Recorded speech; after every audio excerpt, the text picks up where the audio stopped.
All right, today is a good day. Let's keep rolling. Let's check out these scenes of StreamLabs desktop. What do we got here? This is how you make your stream look really cool. There's some awesome people on Twitter that make some really cool artwork.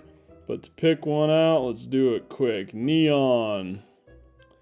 All right, neon lights. Install this puppy. Looks like I got a bunch of cool scenes. Sure.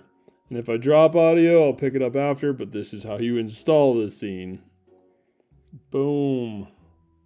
Okay, now let's go back to our editor and check it out. Editor. We'll spin this up, see what it looks like.